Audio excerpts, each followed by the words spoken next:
Hello students, आज हम अपना नेक्स्ट टॉपिक लेते हैं the Indian desert.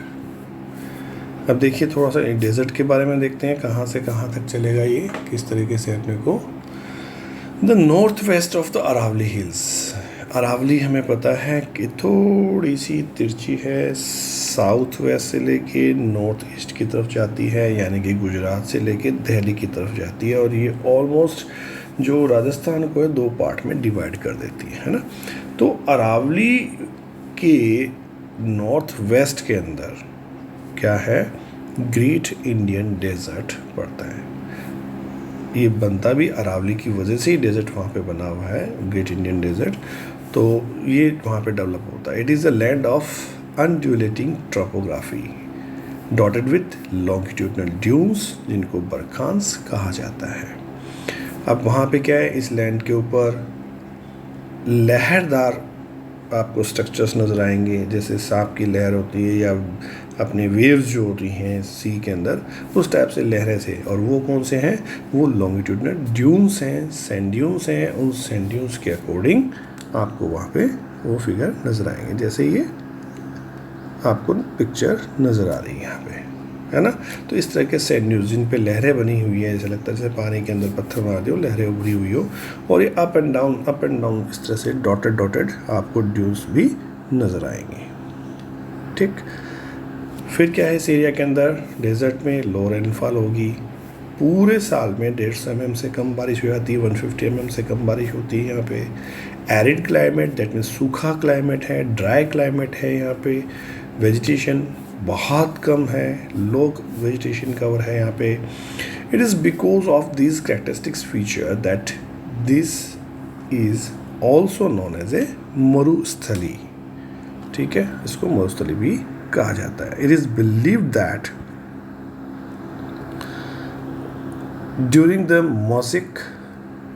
Mesozoic era के अंदर ये डेवलप हुआ था। अब ये वही एरा है जो इयोन्स, मेसोज़ोइक, ठीक है, कैबिन और जुरासिक एज वगैरह, ये सब कुछ वो अपने देखेंगे नेक्स्ट बुक में, उसके अंदर ये एराज हैं। That means this region was under the sea. Mesozoic era के अंदर होने का मतलब है ये उस यहाँ पे उस समय पानी था, सी था यहाँ पे। और ये जो सी था, इसको सपोर्ट करने वाले जो एविडेंस है हमारे पास, कोरोबोरेटेड एविडेंस, यानी सपोर्टिंग करने वाले जो एविडेंस मिलते हैं, वो कौन से हैं, यहाँ पे फॉसिल्स पार्क मिलते हैं, वुड के फॉसिल्स पार्क मिलते हैं, या मैरीन डिपॉजिट्स मिल जाते हैं जो समुद्र के अंदर होते हैं, जो सी में है। इस टाइप के डिपॉजिट फॉसिल्स उनको वहाँ पे मिलते हैं। कहाँ पे एरिया में, ये ब्राशमर जैसलमेर के पास में है, ब्रह्मसर जैसलमेर के पास में, वहाँ पे आपको ये मिलेंगे। और इसकी जो अप्रॉक्सीमेट जो हम एज की बात करें कि कितना पुराना ये है, तो लगभग ये 180 मिलियन ईयर्स पहले के फॉसिल्स हैं, उस टाइप के वहाँ पे मिलते हैं। ठीक है, तो इससे ये पता लग जाता है कि ये एरिया कभी ना कभी सी के नीचे रहा होगा। क्लियर, चलिए। Through the undertaking rock structure of the desert and extension of the peninsular block. अब ये जो डेजर्ट है, इसके नीचे का जो पार्ट है वो क्या है, पेनिनसुलर ब्लॉक का एक्सटेंशन पार्ट है। ये पहले भी अपने बढ़ चुके हैं। Due to extreme arid conditions, बहुत ज़्यादा सूखा एनवायरनमेंट यहाँ पे, ड्राई क्लाइमेट यहाँ पे है, इसकी वजह से its surface feature have been covered by physical weathering and wind action. अब यहाँ पे मिट्टी कहाँ से आई, जो यहाँ के पुराने पहाड़, जो चीज़ें थी, इतने मिलियंस बिलियंस ईयर्स जो थे, उसके चलते हुए क्या हुआ कि इसके ऊपर ये सैंड ड्यून्स वगैरह डेवलप हो गए, इरोड होके यहाँ पे डेवलप हो गए, यानी कि टूट के यहाँ पे बने हुए, और वो सब हवा के कारण है। Some of the well pronounced desert land feature present here, that is mushroom rock. Mushroom rock कौन सी होती है, एक हार्ड रॉक है, मशरूम के जैसे मशरूम होता है उस तरह से एक पत्थर का डिज़ाइन बना हुआ आपको कई जगह मिल जाएगा, और उसको मशरूम शेप में होता है, इसलिए इसको मशरूम रॉक्स कहा जाता है। वो बनता क्यों है, उसके पीछे भी एक छोटा सा रीज़न है कि जो रॉक्स होती हैं वो कई लेयर्स में है हमारे पास, कहीं सॉफ्ट रॉक है, कहीं हार्ड रॉक है। तो उसमें क्या होता है, सॉफ्ट रॉक मोस्टली जो होती है वो इरोड हो जाती है, घिस जाती हैं, और हार्ड रॉक अभी भी अपनी जगह बना के रखती हैं, वो कम घिसती है सॉफ्ट रॉक के कंपेयर में। तो धीरे धीरे हज़ारों सालों में वो एक शेप ले लेता है। वो अलग अलग शेप के हमने अलग अलग नाम रखे हुए हैं, ठीक है। इसके अलावा इस एरिया के अंदर शिफ्टिंग ड्यून्स हैं, दैट मीन्स एक जगह से दूसरी जगह जो टीले हैं, जो टीबे हैं, वो खिसकते हुए रहते हैं, हमेशा आगे बढ़ते रहते हैं, या जैसे हवा का रुख होता है उस तरीके से चलते रहते हैं। ओएसिस मिलते हैं मोस्टली इट्स साउदर्न पार्ट, जो इसका साउदर्न पार्ट है राजस्थान के अरावली के वेस्ट में, वहाँ पे आपको बीच बीच में ओएसिस मिल जाएंगे, यानी कि पानी के तालाब मिल जाएंगे आपको कई जगह, ठीक। On the basis of orientation, the desert can be divided into two parts. अब ओरिएंटेशन के अकॉर्डिंग इसको हम दो भागों में डिवाइड करते हैं। फर्स्ट हमारा नॉर्दर्न पार्ट, जिसका स्लोप या ढलान किस तरफ है, सिंध पाकिस्तान की तरफ है। नॉर्दर्न पार्ट जो है उसके ढलान जो है वो पाकिस्तान की तरफ है। इसलिए आप देखते हो कि मोस्ट ऑफ द रिवर्स ऊपर पंजाब वगैरह के अंदर हम बात करें तो वो कहाँ जा रही है, पाकिस्तान की तरफ जा रही है। उसके बाद हम अगर अभी 12th में आप पढ़ेंगे, जब इन जो कैनाल वगैरह लेके आए हम, इंदिरा गांधी, भाखड़ा और ये जो कैनाल्स लेके आए हैं, तो इनको भी नेचुरल फ्लो, इनका जो था नेचुरल फ्लो को यूज़ किया गया, वो भी किस तरह पाकिस्तान के बॉर्डर के साथ साथ हम लेके आए। ये सिंध की तरफ जाता है, उस तरफ डेजर्ट के अंदर। अगर हम इसको जोधपुर की तरफ इधर लेके आते हैं तो हमें उठाना पड़ता है पानी को। वहाँ पे लिफ्ट कैनाल आपने नाम सुना होगा कि जोधपुर चुरूसी का इधर लेके आ रहे हैं तो लिफ्ट कैनाल हमको बनानी पड़ रही है, यानी कि पानी को उठा के दूसरी कैनाल में डालना पड़ रहा है। ऊंचाई है इस तरफ और नेचुरल फ्लो किस तरफ है, पाकिस्तान की तरफ है। तो ये नॉर्दर्न पार्ट की कंडीशन है। और जो साउदर्न पार्ट है उसका जो ढलान है, उसका जो स्लोप है, वो किधर है, रन ऑफ कच्छ यानी गुजरात की तरफ, ठीक है। तो जोधपुर के बाद, अजमेर के बाद अरावली रेंज जो आ जाती है बीच में, थोड़ा सा इधर जालौर बाड़ में, उसकी तरफ उधर हम देखते हैं तो फिर उसका ढलान गुजरात की तरफ चला जाता है, रन ऑफ कच्छ की तरफ चला जाता है। तो बीच में थोड़ा सा पार्ट उठा हुआ है। इसको दो पार्ट में इस तरह से डिवाइड किया जा सकता है। रिवर जो है वो एम्फीमेरल है, दैट मीन्स कि बहुत थोड़े समय के लिए रिवर बनती है, सिर्फ रेनी सीजन में 15 दिन, 5 दिन, 10 दिन, 50 दिन, 20 दिन, बस मैक्सिमम 2 महीने के लिए जो आपको रेनफॉल यहाँ पे अगर आती है तो उसमें भी वो आधा पानी पी जाती है, खुद ज़मीन सूख जाती है उसके अंदर, और आधा थोड़ा बहुत पानी वहाँ पे बहता है। तो रिवर कहाँ स्टार्ट हुई, कहाँ ख़त्म हुई, इसका बहुत कम पता लगता है, बहुत छोटी है। The Luni river flowing in the southern part of the desert is of some significance.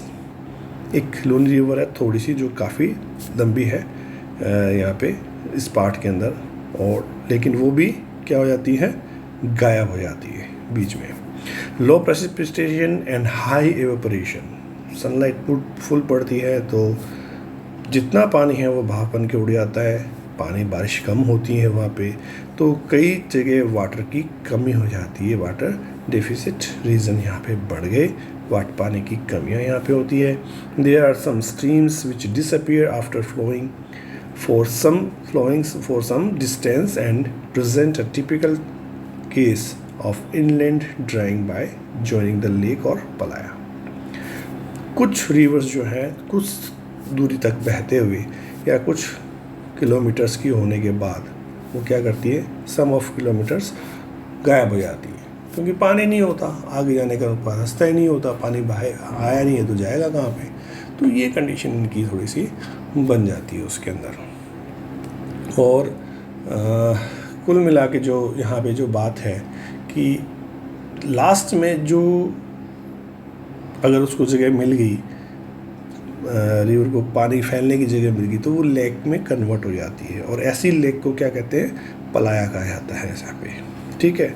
और ये मोस्टली पलायास जो होते हैं वो ब्रैकिश वाटर से भरी होती है। ब्रैकिश वाटर का मतलब होता है ना तो ये मीठा पानी है, ना ये बहुत ज़्यादा खारा पानी है, ठीक है। मोस्टली इसको खारा पानी कहा जाता है, ब्रैकिश वाटर इसको कहते हैं कि कम पानी है, शैलो वाटर है और खारा पानी है इसके अंदर, दैट इज़ ब्रैकिश वाटर। और ब्रैकिश वाटर की जो लेक होती है उसको पलाया कहा जाता है। जैसे हमारे पास सांबर लेक है, जैसे हमारे पास पंचपदरा में है, लूणकरणसर के पास है, तो ये पलायास के एग्जांपल्स आपके हो सकते हैं। और ये सोर्स ऑफ सॉल्ट जो है यहाँ पे काफ़ी मिलता है उस ज़मीन में से। जब इवेपोरेशन होकर निकल जाता है तो वो ज़मीन में से सॉल्ट को भी बाहर लेके आ जाता है पानी, ठीक है, और फिर सॉल्ट को इकट्ठा कर लिया जाता है। तो ये भी एक मेथड है सॉल्ट बनाने का।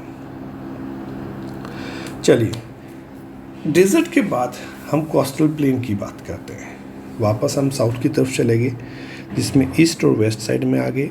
अब वेस्टर्न घाट के वेस्ट में और ईस्टर्न घाट के ईस्ट में जो प्लेन एरिया है, वापस सुन लीजिए, वेस्टर्न घाट के वेस्ट में और ईस्टर्न घाट के ईस्ट में जो प्लेन एरिया है उसकी बात कर रहे हैं, वो हमारा कोस्टल प्लेन्स है। वेस्टर्न घाट और ईस्टर्न घाट, इन दोनों के बीच में जो एरिया था वो पेनिनसुलर ब्लॉक था हमारा, वो दक्कन प्लेट्यू था हमारा। क्लियर हुआ? वेस्टर्न घाट पहाड़ियाँ हैं वेस्ट में, ईस्टर्न घाट पहाड़ियाँ हैं ईस्टर्न में, और इन दोनों के बीच में जो उठा हुआ पार्ट है, टेबल लैंड है, वो प्लेट्यू है, वो हमारा दक्कन प्लेट्यू है। अब इसके बाद ईस्टर्न घाट के ईस्ट में यानी कि सी तरफ, बे ऑफ बंगाल की तरफ जो प्लेन एरिया है वो ईस्टर्न कोस्टल प्लेन एरिया है, और वेस्टर्न घाट के वेस्ट में यानी कि अरेबियन सी की तरफ जो प्लेन एरिया है पहाड़ियों से निकलने के बाद में, वो हमारा western coastal plain area. I think clear हो गया होगा। तो इसको दो पार्ट में हमने डिवाइड किया, वेस्टर्न कोस्टल प्लेन और ईस्टर्न कोस्टल प्लेन के अंदर। अब कैरेक्टरिस्टिक्स देख लेते हैं कि क्या क्या है। वेस्टर्न कोस्टल प्लेन की कैरेक्टरिस्टिक्स है कि ये सबमर्ज्ड है। सबमर्ज मतलब पानी में डूब रहा है, ठीक है। और द्वारका जो है आपको पता है गुजरात के पास थी, तो वो सबमर्ज हो चुकी है, पानी के अंदर डूब चुकी है। पहले कभी ये लैंड का पार्ट हुआ करती थी, हमें इसके जो कहते हैं अवशेष भी मिल चुके हैं, हमें इसकी द्वारका ढूंढ ली है हमने सी के अंदर, वहाँ पे मिल भी चुकी है ना। तो ये सबमर्ज्ड अंडर द वाटर है ये, बिकॉज ऑफ द सबमर्जेंस, इसकी एक नेचर है। अब सबमर्जेंस नेचर की मतलब ये है कि ये यहाँ से कटता है।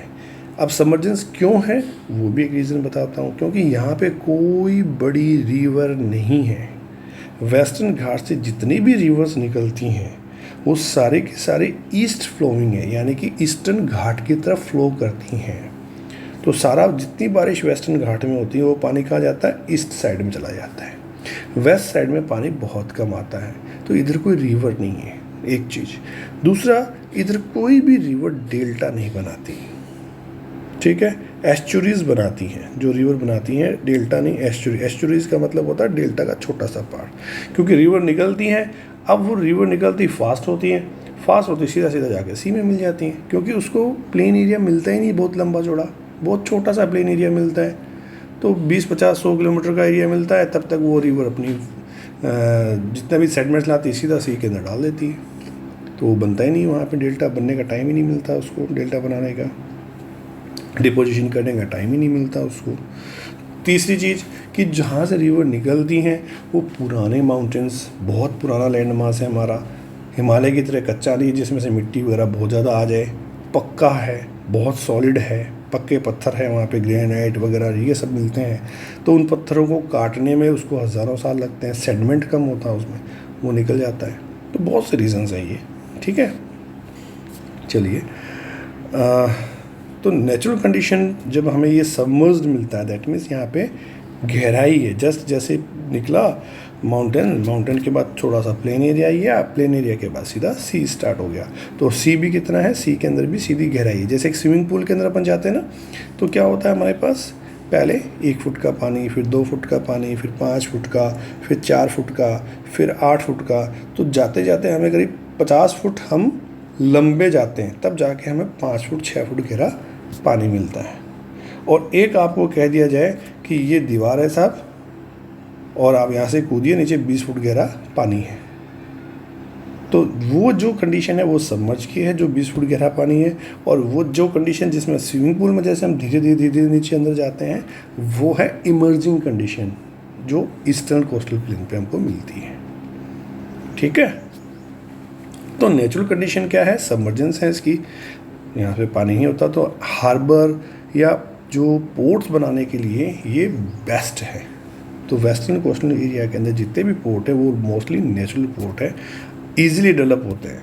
अब नेचुरल पोर्ट क्यों डेवलप होते हैं सर, क्या इसका बेनिफिट है कि जो शिपमेंट होता है अपना, जो जहाज़ होता है वो काफ़ी पानी के अंदर होता है, लगभग 50% से ज़्यादा वो पानी के अंदर होता है, गहराई भी उसकी काफ़ी होती है। तो वो सीधा सीधा क्या करता है, लास्ट कोस्टल एरिया तक पहुंच सकता है।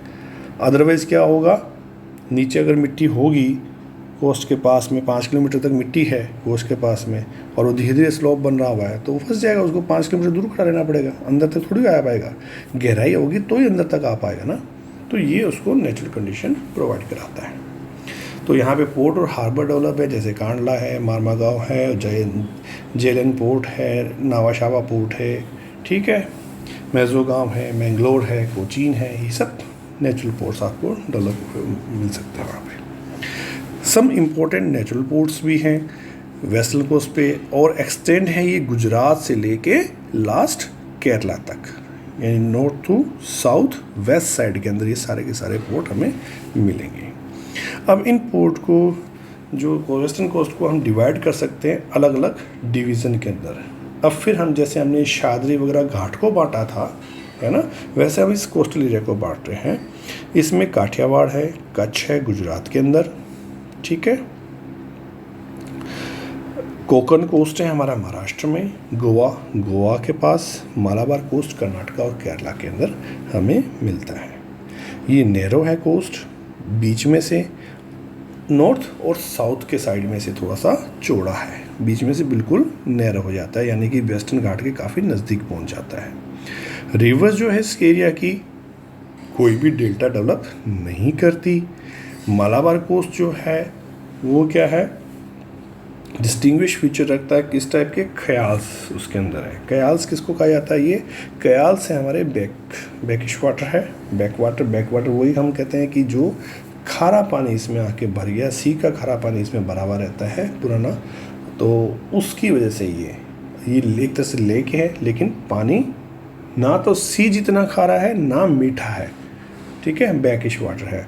और इसके अंदर आपने कई बार वो देखा होगा, केरल का ऐड आता है तो बोट लेके वो रेस कर रहे होते हैं सारी, दैट इज़ नेहरू ट्रॉफी, ठीक है। वलमकली जो बोट रेस, उसको वलमकली कहा जाता है, नेहरू ट्रॉफी वलमकली, वो वहाँ पे होता है, ठीक है। पुनामाडा कैल्स जो है उसके अंदर ये मोस्टली ट्रॉफी की जाती है, क्लियर। इसके कंपैरिजन की बात करें हम तो compare to western coastal plain, eastern coastal plain जो एरिया है वो इससे ज़्यादा चौड़ा है। अब हम चौड़े की ईस्ट की तरफ आ जाते हैं। ईस्ट में हमारे पास क्या है, वेस्ट बंगाल है, उड़ीसा है, तमिलनाडु है, तेलंगाना है, ये सब चीज़ें ये आ रही है ना, ये सारी स्टेट्स हमारे पास आ रही हैं, तो उनकी बात कर रहे हैं, उस कोस्ट की बात कर रहे हैं। तो ये इमरजेंट कोस्ट है, जैसे मैंने पहले बताया स्विमिंग पूल की तरह से है, इमरजेंट कोस्ट है, क्योंकि वेस्टर्न घाट से जो रिवर्स आती हैं अपने साथ जो मिट्टी वगैरह जो सेडमेंट्स लेके आती हैं वो कहाँ डालती हैं, सारा का सारा ईस्ट में। और जब ईस्ट में कोई मिट्टी डालते रहोगे तो क्या होगा, वो डेवलप होता रहेगा, लैंड बनती रहेगी। दैट मीन्स वेस्ट में से लैंड कट हो रही है, इधर से लैंड डेवलप हो रही है, ठीक है। तो रिवर जो फ्लोइंग करती है ईस्ट से, वो बे ऑफ बंगाल के अंदर आती हैं। यहाँ पे मोस्टली रिवर जो है वो डेल्टा डेवलप करती हैं, जो महानदी हैं, गोदावरी हैं, कृष्णा है, कावेरी है, ये चारों इसकी मेन रिवर हैं, ये यहाँ पे डेल्टा डेवलप करती हैं, इसलिए इनकी नेचर जो है इमरजेंट कोस्टल एरिया की है। लेस नंबर ऑफ पोर्ट और हार्बर है नेचुरली, क्योंकि जो पोर्ट और हार्बर है उस तक शिप को पहुंचाने के लिए हमें वो मिट्टी हटानी पड़ेगी, उसमें एक नाली सी बनानी पड़ेगी ताकि ये पोर्ट या हार्बर तक पहुंच सके। क्योंकि क्या होता है, रिवर अपने हज़ारों टन मिट्टी उसमें डालती रहती है, तो वहाँ तक लाने के लिए उसको कट करना पड़ेगा ताकि वो तो उतना गहराई वाला शिप उसके अंदर आ सके, है ना। It has less number of port and harbour. The continental shelf जिसकी मैं बात कर रहा था, जैसे स्विमिंग पूल के अंदर ढलान बनती है और जो गहराई तक पहुँचता है एकदम से, जब गहरा होता है वहाँ तक, उसको उस एरिया को हम कहेंगे कॉन्टिनेंटल, यानी कि हमारे कोस्टल एरिया से लेके ये मिट्टी कहाँ तक गई, स्विमिंग पूल की तरह से धीरे धीरे ढलान कहाँ तक बढ़ी, वो 500 किलोमीटर सी तक चली जाती है, ठीक है, उसको कॉन्टिनेंटल शेल्फ, यानी कॉन्टिनेंट कहाँ तक बढ़ा हुआ है अंदर, कॉन्टिनेंटल शेल्फ कहा जाता है।